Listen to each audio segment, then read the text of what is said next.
selamat datang di podcast Kata Lingkungan bersama kami Himpunan Mahasiswa Ilmu Lingkungan. Saya Natasha Amalia. Dan saya Rahadian. Jadi kita akan membahas mengenai apa ya? Jadi teman-teman, seiring dengan perkembangan zaman, jumlah penduduk yang kita bisa bilang meningkat ya, Caya. Terus kebutuhan akan fasilitas-fasilitas dari penduduk tersebut juga meningkat. Yang dimana di sana ada satu komponen kebutuhan yang sangat-sangat penting, Cah, yaitu air, Cah. Nah, jadi teman-teman, dari peningkatan penduduk ini pastinya kebutuhan air juga semakin meningkat. Oleh karena itu muncul yang namanya salah satu isu lingkungan, Cah. Jadi yang merupakan krisis air bersih. Dan tentu saja mengenai pembahasan ini kami tidak berdua, karena kami mengundang salah satu narasumber yang sangat inspiratif juga ya. Betul sekali. Boleh teman-teman tepuk tangan untuk narasumber kita.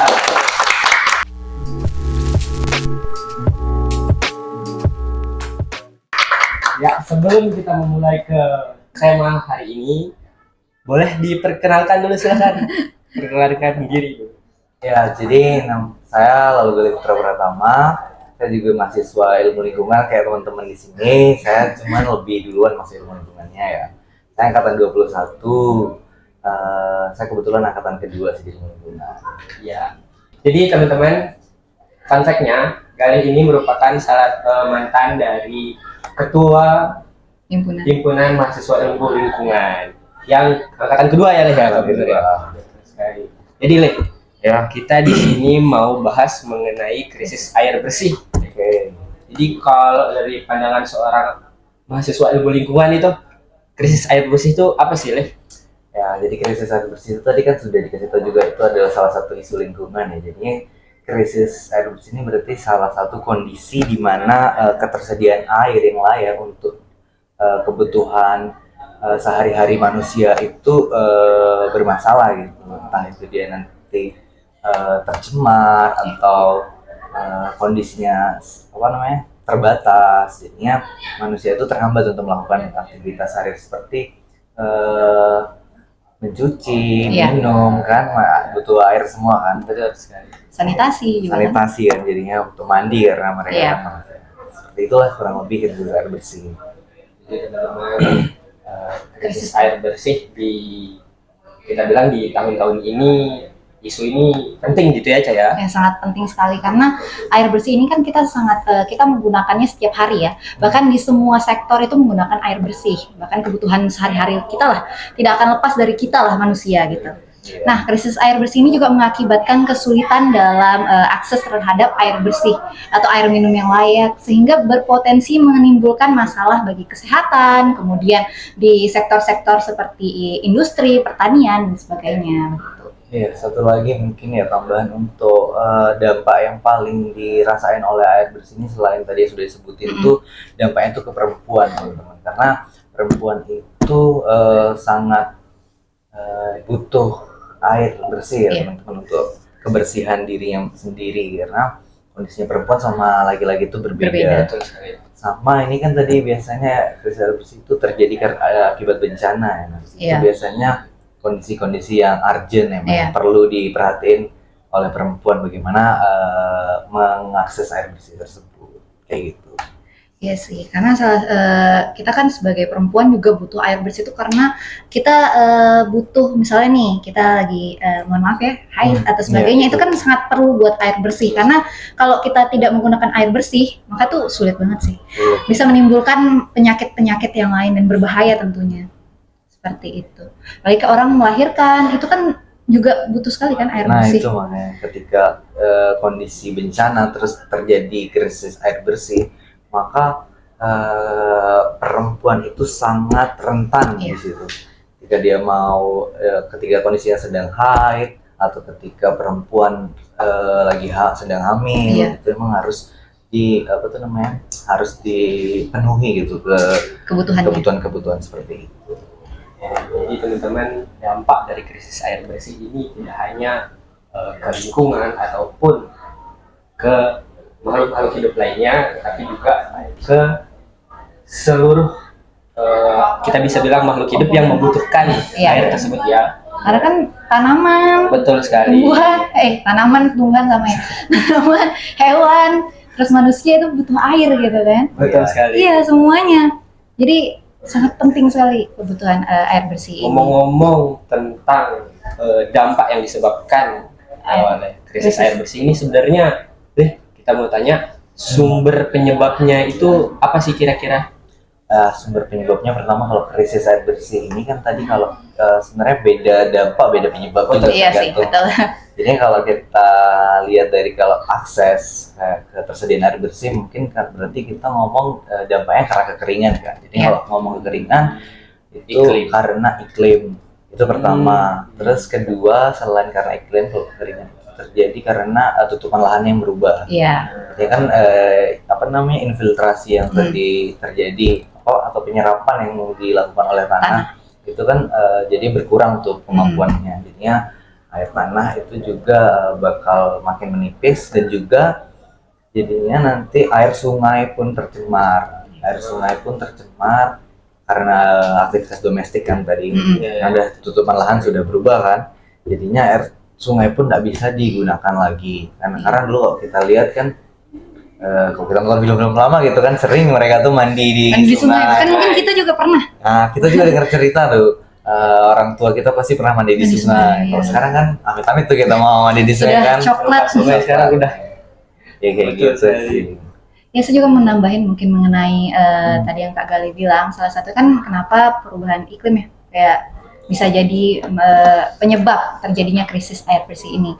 Nah, sebenarnya kenapa bisa penyebab iklim ini bisa jadi buat menyebabkan terjadinya krisis air bersih ini, karena tadi Kak Gali bilang tutupan tanah yang seharusnya menyerap air dari air hujan itu jadinya langsung run off. Ya kan? Jadi run off, jadi itu yang menyebabkan tidak adanya air yang ada dalam tanah. Padahal kan air tanah itu sangat penting ya buat kita. Karena sekarang ketersediaan air tanah kita itu udah menurun. Benar-benar. Jadi itu juga sebenarnya yang membuat kualitas sungai menurun. Iya. Jadi kan terjadi sedimentasi makin tinggi tuh. Jadi keras juga. Airnya tuh juga ini dangkal jadi sungainya. Jadi kan gampang meluap juga nanti ketika hujan besar kan, ketika tadi kita ngomong iklim kan, ketika hujannya ekstrim terlalu besar juga kan sungai dangkal, infiltrasi sedikit jadinya sungai meluap. Nah, itu terjadilah banjir. Iya. Jadi krisis air ini juga bisa kemana-mana ya jatuhnya. Iya benar. Karena semua sektor ini kena, teman-teman. Benar, kalau kita ngomong krisis iklim itu sebenarnya dia tuh kelebihan ada, kalau kelebihan juga krisis, kalau kekurangan juga krisis. Itu iya benar. Ya kan, jadi semuanya tuh berdampak gitu, saling berhubungan lah. Kayak kalau terlalu banyak juga nggak bagus. Iya, banjir kalau kebanyakan kan. Nah, berarti kita kalau ngomong krisis itu bukan hanya tentang kekurangan sekarang krisis air. Kelebihan juga bisa menjadi krisis. Kita bisa bilang kalau misalnya hujan-hujan terus kan, kita lihat kan hujan-hujan terus, kalau emang hujan-hujan terus tuh airnya meluap jadi banjir gitu teman-teman. Jadi kan yang seperti dibilang Gali sama Aca tadi, infiltrasi itu yang penyerapan di tanah itu jadi berkurang kan. Iya, kemampuan tanah untuk menyerap air itu jadi berkurang. Ya, karena tadi kan kita ngomong krisis iklim, krisis air itu tadi kan bukan hanya kekurangan kan. Iya, kelebihan juga. Air yang ada pun ketika itu tercemar itu juga sudah nggak layak juga, jadinya kan dia krisis jadi karena kebanyakan tuh, kalau dia kebanyakan terus dia tercemar itu kan bisa menyebabkan penyakit kayak diare, penyakit kulit dan sebagainya. Jadi walaupun memang dapat air ya tapi bukan air bersih gitu kan, karena tidak dimanfaatkan dengan baik. Sebenarnya ini juga salah satu yang diakibatkan oleh kita sendiri ya, manusia. Jadi kita ini bisa dibilang kalau manusia itu masih menggunakan air itu masih boros, kita bisa bilang ya. Iya. Boros ya. Jadi teman-teman kalau emang pakai air itu secukupnya saja. Kita bisa bilang iya benar. Iya betul. Secukupnya aja. Terus kalau emang mau pakai air itu kalau udah selesai dipakai sering-sering dimatiin gitu. Jangan lupa untuk ya selalu yang namanya hemat air nah teman-teman. Saya bahas tentang perubahan iklim kan. Jadi Leh, Hmm. tadi saya sempat dengar ngomong-ngomong kalau salah satu dari penyebab krisis air itu adanya perubahan iklim yang tidak nentu, apalagi sekarang-sekarang Iya. ini ya, Leh. Terus Ekstrem. adanya kemampuan tanah untuk menyerap air itu jadi berkurang. Yang saya bisa bilang itu untuk sekarang-sekarang itu disebabkan oleh banyaknya infrastruktur atau bangunan-bangunan yang apa namanya semakin banyak gitu ya. Mm-mm. Nah, jadi kemampuan si air untuk Iya. apa ya, lapangan seperti lapangan untuk tanah untuk menyerap air itu jadi berkurang jadi sekarang kan. Jadi sebenarnya ini tuh balik lagi ke bagaimana secara manusia itu yang seharusnya dia tuh niatnya kan baik ya. Kita meningkatkan infrastruktur supaya kita hidupnya lebih gampang. Tapi ternyata itu juga berdampak terhadap lingkungan kita. Iya. Nah, kayak tadi salah satunya itu karena banyaknya bangunan yang Ian bilang, tadi kan itu menyebabkan seharusnya tanah itu punya daya tingkat untuk menyerap air yang tinggi, jadinya berkurang karena udah dijadiin beton tuh, udah dijadiin beton, udah ditumpuk beton, jadi pori-pori tanah itu untuk menyerap tuh jadi susah, ya kan karena kecil-kecil jadinya itu jadi banjir lagi, kekeringan lagi. Ya, ngomong soal pembangunan ya tadi, karena tadi kan dibilang pembangunan Iya. memang benar-benar merusak Lingkungan. merusak lingkungan Iya. ya tadi. Sebenarnya juga Tapi ada pembangunan beberapa kota emang bisa tuh beriringan tuh antara membangun kotanya menjadi lebih baik, tapi lingkungan juga tetap baik. Ya itu sebenarnya kita harus cari tahu sih bagaimana cara yang membuat Itu kota PR seperti sih. itu. Apalagi kita yang ilmu lingkungan ya. Iya. Mas Adi betul semoga banget. bisa jadi apa namanya, changer apa? Apa yang Hasil iklim bahasanya. changer? Itu pokoknya. Semoga ya. Semoga lah. Amin. Tentang pembangunan ini, Leh. Jadi kita ini dari Lombok, benar kan? Ya. Iya. Jadi Lombok ya. Lombok itu punya banyak sekali tempat wisata kita bisa bilang. Iya. Di salah satunya ada yang paling terkenal itu Gili, kalau teman-teman tahu. Mm-mm. Gili itu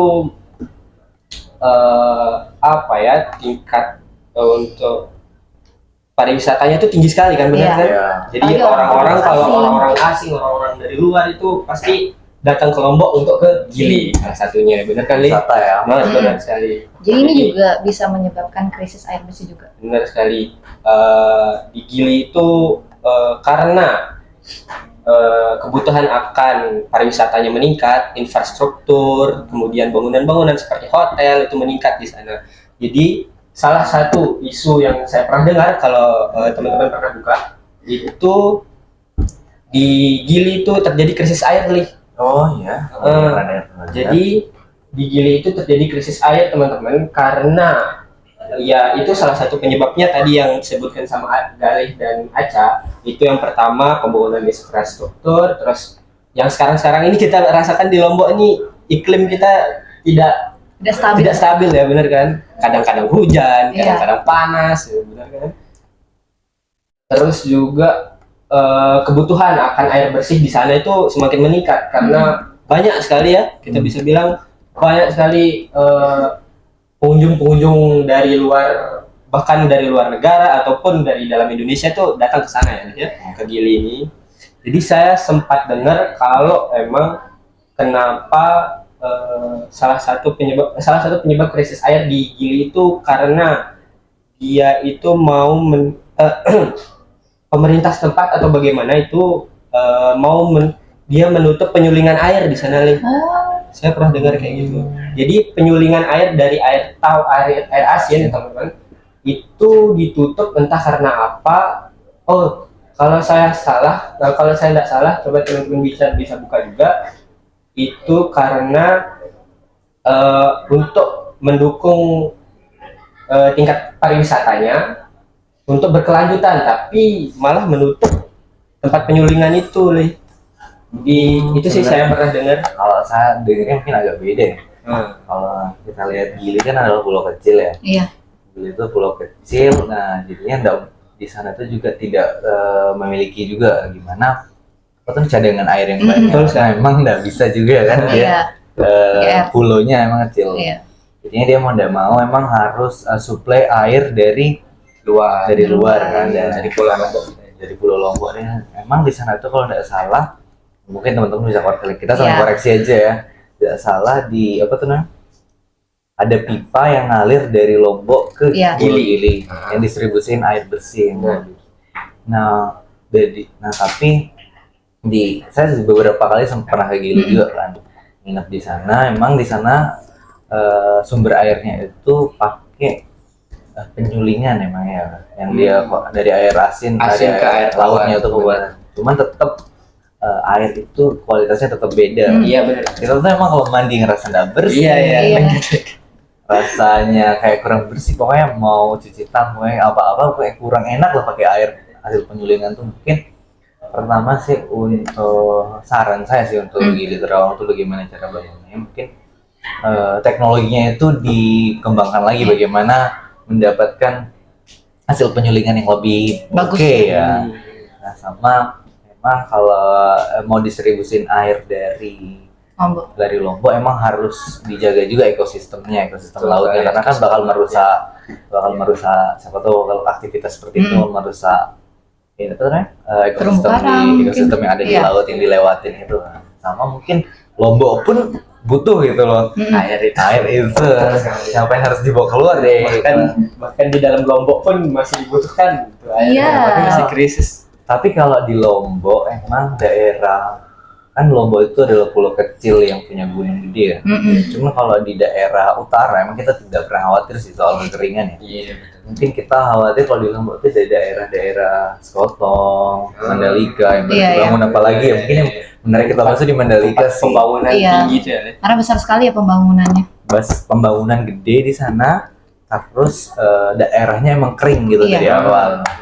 Di sana kan jarang ada sungai-sungai gede yang Iya. mengalir, makanya di sana tuh cuman kalau nggak salah di sana tuh ada beberapa bendungan, banyak nggak sih? Banyak. Dibandingin sama di daerah utara Iya. jarang kan?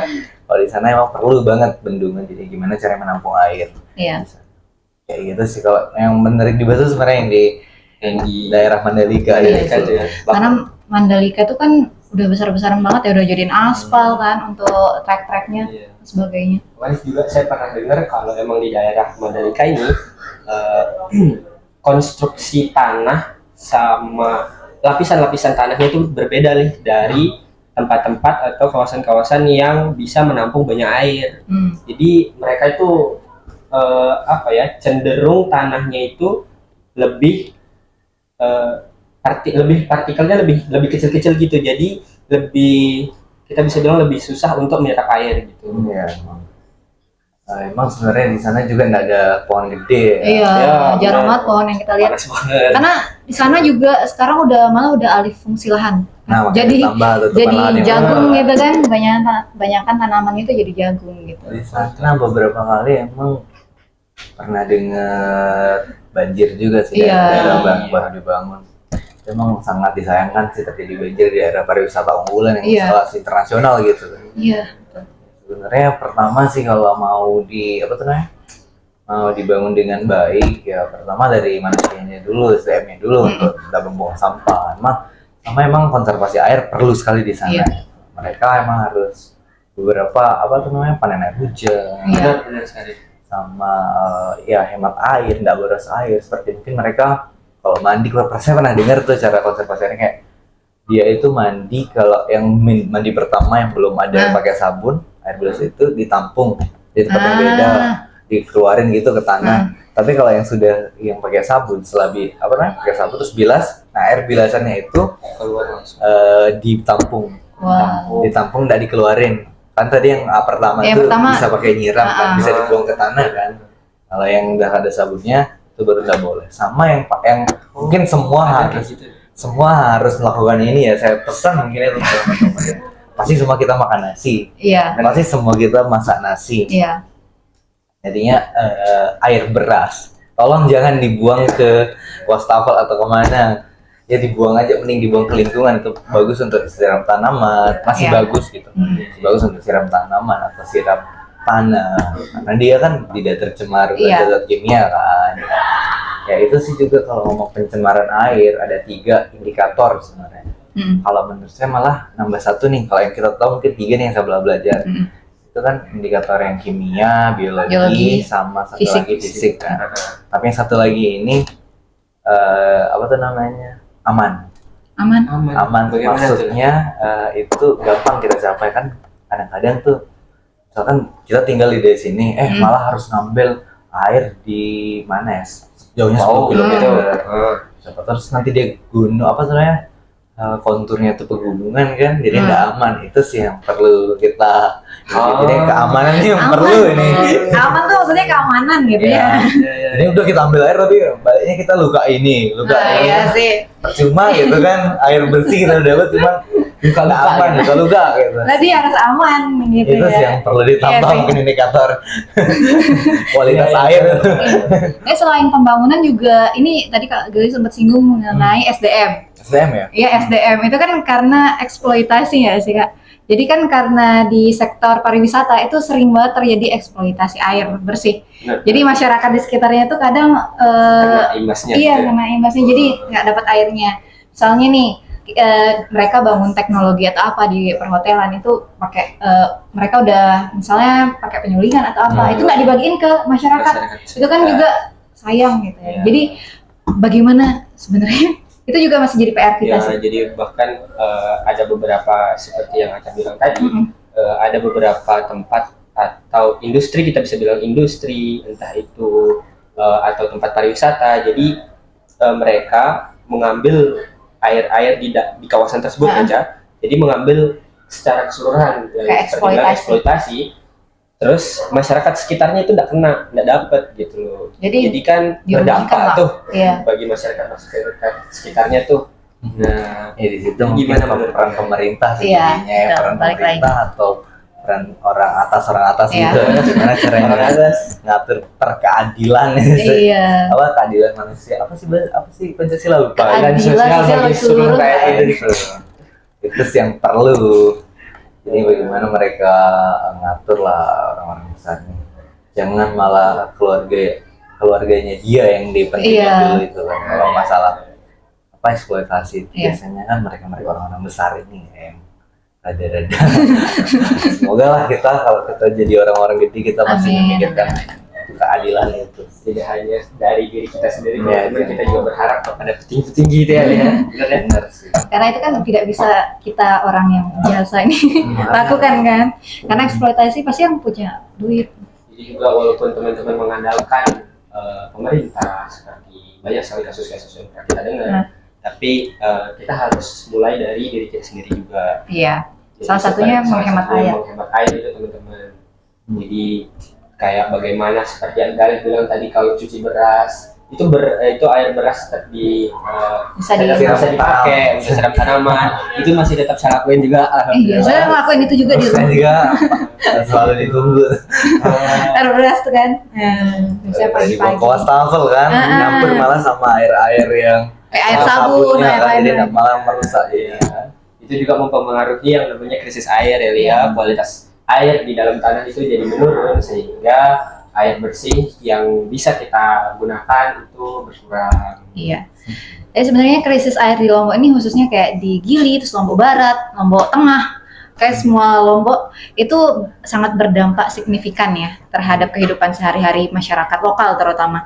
Karena pertama tuh akses terbatas dari air bersih ini, karena kan sudah dieksploitasi dan sebagainya. Tadi itu kan jadinya terbatas. Terus biaya air pasti meningkat, kayak PDAM itu kan sekarang udah meningkat terus ya. Benar-benar. Kayaknya setiap tahun tuh meningkat. Iya. Terus iya harga pasti meningkat gitu. Saya nggak tahu itu karena keuangan kita apa yang turun atau memang mahal airnya. Iya, iya. Padahal kan dulu sangat berlimpah sekali ya, tapi Betul tidak. sekali, bahkan kita bisa bilang Indonesia tuh 65%-nya itu air tuh. Perairan tuh sama daratan, 65%-nya itu Air. perairan, sisanya daratan. Dan iklim yang ada di Indonesia tuh mendukung sekali dengan adanya banyaknya Hujan. air ini gitu loh.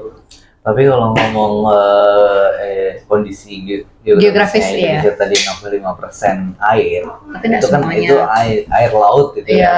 Betul. Sementara kalau kita saya tahu ya, kalau ngomong air bersih kan di dunia itu 0, berapa? 100% ada 100% air, itu hanya 3% Iya. air tawar. Dari yang 3% itu mungkin ada beberapa persennya jadi yang bersih kan. Hanya sekarang bayangin aja itu bagaimana kita harus menjaga air, pentingnya menjaga Iya. air ya teman-teman. Sama dari tubuh kita pun apa namanya? air Jumlah air di tubuh kita ini hampir 75% kalau tidak salah ya. Ini emang benar-benar kita nih hidup dengan air, Air, gitu. Nggak ada air, nggak ada kita. Iya, betul. Sama, Hidup, tapi saya bilang. gini kalau ngomong antara hidup dan air, ini sebenarnya dengan banyaknya air juga kan kita emang bisa hidup, tapi malah kita takut parasit-parasitnya juga hidup. Iya. Jadi makanya kita harus jaga air itu tetap bersih gitu. Jangan sampai parasit itu bisa hidup malah merugikan kita juga kan. Iya. Ya betul sekali. Itu juga jadi PR jadi kita sih. Jadi kita juga mau air banyak tapi yang bersih. Ya bersih. Ya, yang bersih. Aman juga. Yang aman itu paling penting. Seperti Aman. kalian bilang tadi aman. Karena kan sekarang kayak misalnya yang tadi airnya banyak juga susah, Susah. air dikit juga susah. Ngomong persis itu. Pintar-pintar kita juga. Iya. Iya. Oh gitu. Itu ya Ca. Iya. Baik. Jadi sudah kita dengar tadi teman-teman apa itu krisis air, dampaknya bagaimana, sumbernya bagaimana. Jadi Leh, untuk kedepannya solusi yang bisa bahkan yang bisa kita terapkan, yang bisa kita kita bisa implementasikan di kehidupan kita untuk mendukung tidak terjadinya krisis air ini, Leh. Bagaimana nih? Ya, sekarang konsep kita sebenarnya apa namanya? Kita sudah belajar juga tentang arti atau konservasi. Iya, iya. Jadi kita harus mengkonservasi air tersebut. Dan mungkin teman-teman mungkin kalian berdua sudah lebih paham tuh bagaimana cara menjaga air. Teman-teman yang nonton juga udah tahu gitu gimana cara menjaga air. Intinya kalau dari saya, ya kita tetap sadar sih dan tentang keberadaan air itu. Yang pertama itu jangan boros. Tetap hemat air, terus tidak mencemari air. Iya. Kita juga nanti kalau kerja di mana, bagi tanah lingkungan harus menjaga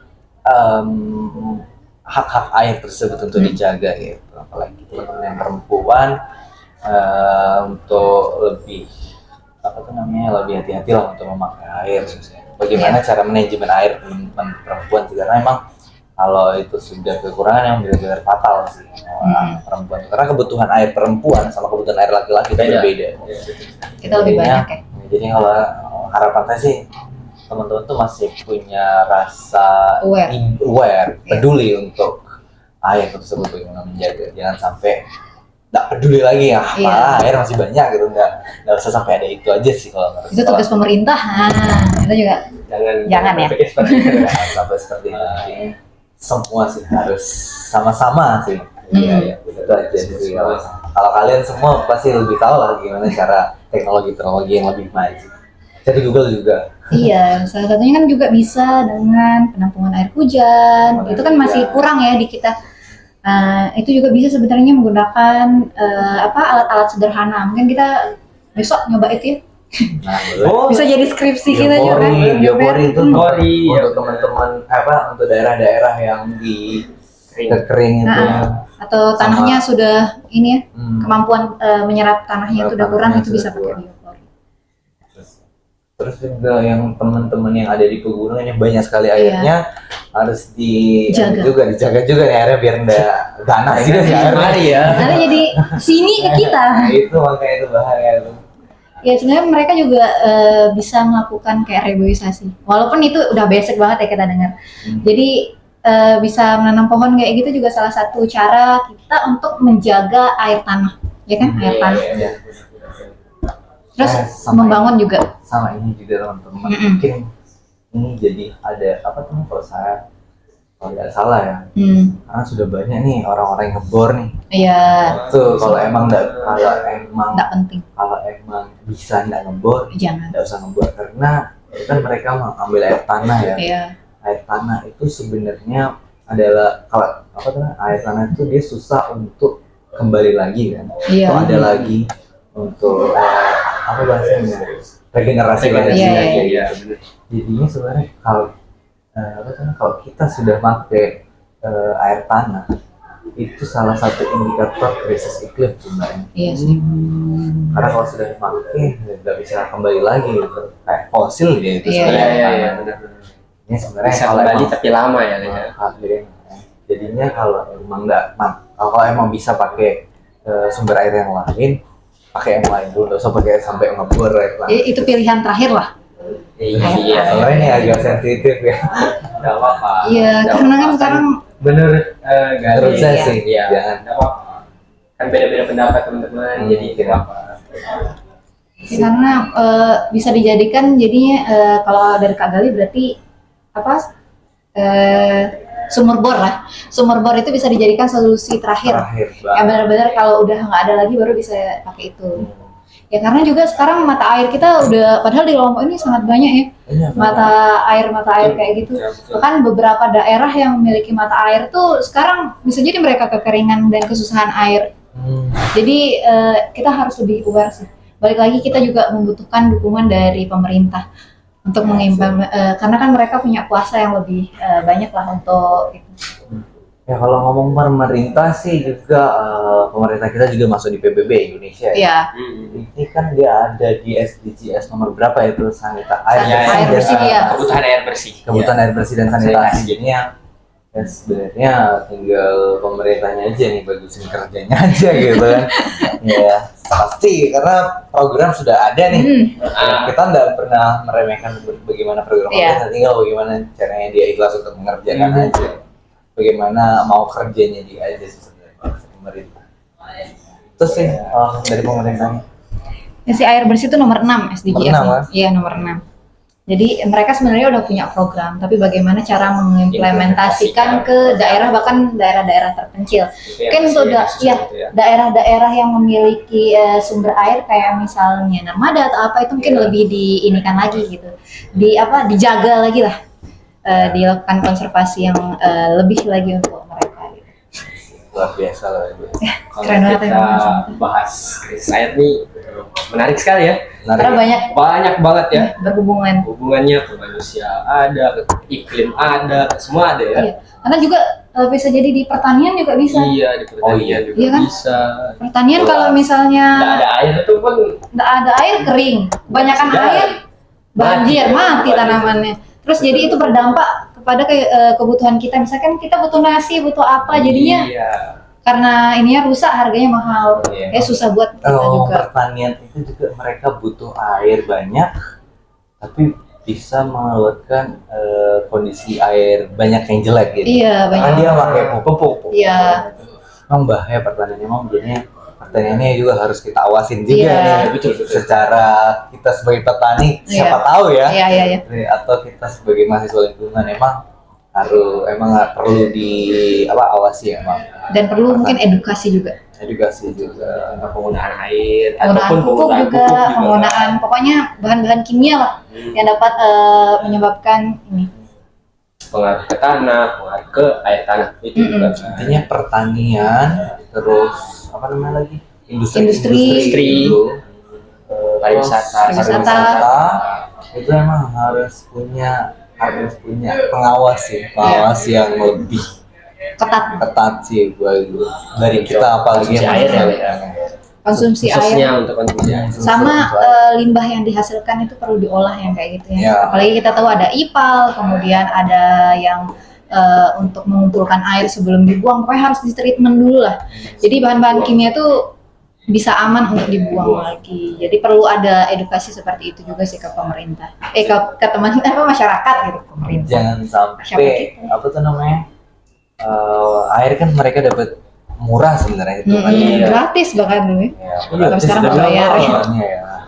Cuman, jangan sampai itu jadi modal yang apa bahasanya?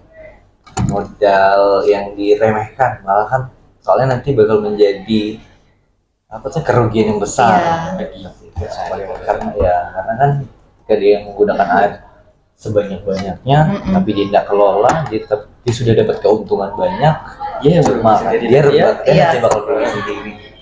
Ini bukan tentang menjaga pabrik, bukan menjaga bukan tentang menjaga lingkungan lagi, dia bagaimana menjaga pabriknya. Iya, betul itu sih sih. sebenarnya. Karena Itu. agak sensitif tapi perlu kita bahas juga ya mengenai yang Perlu ini. ya. Perlu Iya, banget. iya, Jadi ini karena- buat edukasi teman-teman juga ya, dan edukasi buat kita juga. Kebutuhan air yang kita bisa bilang air itu ya nggak bisa lepas dah dari kehidupan kita Iya. gitu kan. Dari semua Semua itu apa yang kita lakuin itu kita air. betul sekali. Jadi pariwisata juga perlu untuk memikirkan bagaimana mereka membuang limbah mereka dan bagaimana cara mereka supaya tidak mengeksploitasi. Air. Iya, dan kita juga harus menjaga hak-hak air itu. Jadi banyak banget sebenarnya PR-PR kita yang harus kita Betul sekali. ini ya, Iya. sebagai orang lingkungan mungkin itu bakal jadi tugas kita di masa depan. Bukan cuma di masa Bukan depan kita sebenarnya. doang. Kita memang kita Tapi peran semua kita ya. semua ya sih, semua orang. Tapi kan kita yang tahu ilmunya gitu Iya kan. betul sekali itu dia. Semua kita menjadi itu apa sih tadi game Game changer. Game changer. Game changer. Game changer. Apa namanya gitu ya, saya search dulu. Iya udah apa? Ya teman-teman, menarik sekali ya pembahasan kita hari ini. Jadi kita cukupkan Iya. sampai sini. Karena Sebenarnya masih banyak yang Iya, Iya, masih banyak sekali yang harus masih dibahas. Kalau kita bahas dari saya ini nggak bakal selesai-selesai. iya. Kita sampai besoknya lagi, besoknya lagi. Oke, 24 jam. Jadi kalau kita bahas air nih, Oke, kita jumpa lagi. radio. Oke, sekian dari Boleh. kami. Terima kasih Terima kasih. juga kami ucapkan dari mahasiswa ilmu lingkungan sudah Iya. hadir di sama podcast sama saya ini. juga. Saya juga agak kaget nih rasanya kayak di ujian kan. Karena kan sibuk juga kali kan. Jadi Iya. banyak banget pikiran-pikiran, tapi harus kita bahas lagi mengenai air. Oke, besok lah lagi kita bahas. Iya. Masih banyak kok teman-teman yang mau tahu tentang Iya, air. betul. Terima kasih sekali lagi kita ucapkan Gali. Iya. Sama-sama. Iya. Kita sudahi sampai sini ya Iya. Kak ya. Jadi teman-teman, apa yang kita sampaikan, apa yang Intinya. disampaikan tadi intinya pokoknya jangan jangan boros air itu aja. Jangan boros Iya, air jangan sama boros air. sadar akan bagaimana isu lingkungan itu tinggi sekarang ya Kak. Iya. Jadi harus jaga hemat-hemat air. Pokoknya dibagus-bagusin lah air, jangan boros-boros kayak gitu. Ya itu saja dari kami teman-teman. Sekian dari kami ya. Ya, sekian dari kami. Itu saja. Jangan lupa teman-teman untuk subscribe dan share video-video kami buat nonton ke teman-teman kalian. Dan teman-teman juga bisa komen untuk apa Oh iya. isu-isu terakhir apa yang kita Jadi teman-teman bahas mau lagi. nanya sesuatu atau mau rekomendasiin kita mau bahas isu-isu tentang apa, Bisa di- boleh teman-teman komen di kolom komentar. Iya. Itu saja dari kami teman-teman. Boleh. Itu aja. Iya. Gitu. Udah. Ya, lagi sekali. Baik sekali. Oke, itu saja dari kami. Wassalamualaikum warahmatullahi wabarakatuh. Bye.